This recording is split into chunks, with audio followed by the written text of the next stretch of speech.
Hey, what's up? Justin here, and what I wanted to talk about today is the difference between your child self and your adult self. Now, obviously in reality it's not one or the other, but I wanted to sort of outline the two extremes as a way of sort of explaining things. So the first thing you'll notice with small children is that there's this sort of period of time where they're sort of just discovering things for the first time.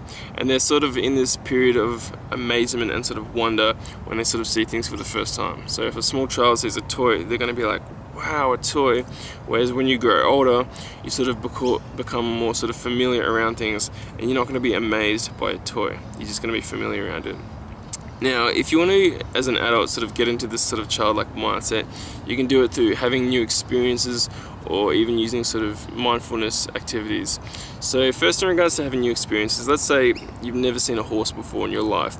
If you were to go horse riding, even if you're 40, you're going to be in this sort of mindset where you're like, wow, a horse, and you're sort of discovering a new experience for the first time. You're going to feel like a child, whereas if you just grew up around horses your whole life, you're just going to be really familiar around them, and you're not going to be amazed by a horse.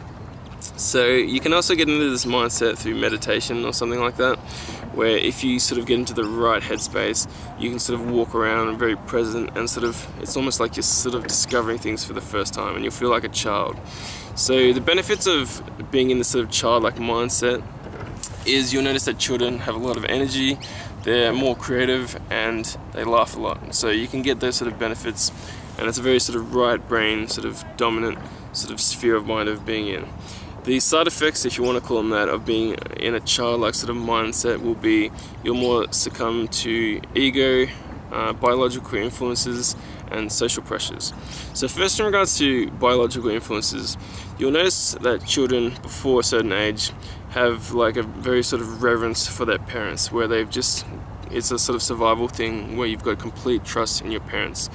Now, it can be actually very traumatizing for a kid to sort of realize that their parents don't have everything figured out and they're not sort of superheroes. I remember when I was younger, I used to be in the backseat of my car, and when my dad was driving, I just used to feel so safe while he was driving because I just trusted him 110%. And then one time we were in this sort of holiday house in Sydney. I think I was about 14 or 15 at that time, and I was kind of bored. There wasn't that much to do around the house. We were there sort of over Christmas to see family and all that sort of stuff. And in this house, in the kitchen, there's this sort of big sort of pantry that you could sort of walk in where all the food was. And one of the days we were there, I decided to go down to this pantry, and I was going to hide in there, and when someone opened it to get some food, I would scare them and then have a laugh and all that, whatever. And then, so what happened was, my dad came down and he started cooking, and I was like, why isn't he opening the pantry? It's weird. I was standing there for like 10 minutes. It felt like at least 10 minutes, could have been more or less, I don't know. But it felt like a long time. I was just standing in this pantry, and I guess all the ingredients must have been out on the bench already, so he didn't open it. Then after a while, I sort of decided, okay, screw this, I'm going to jump out and scare him. So I jump out of the pantry, I'm like, boo! And I looked at my dad, and I saw this look of fear in his eyes, and then that was the moment I realized that my parents didn't have everything figured out, and it was very traumatizing for me.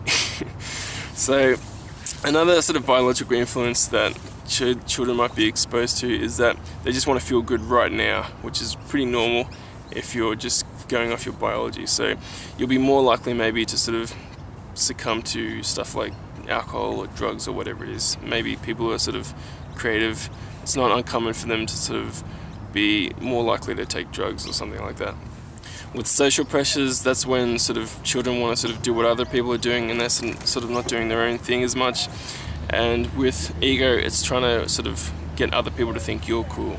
All I ever wanted when I was a kid really was for people to think I was cool and for people to like me. But at the end of the day, everyone's the sort of protagonist in their own mental movie. So you can't really force people to like you, I guess.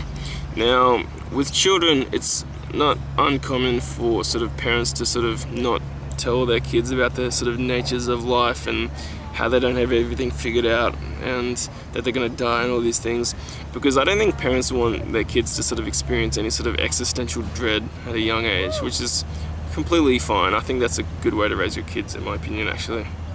Just let them be kids, basically.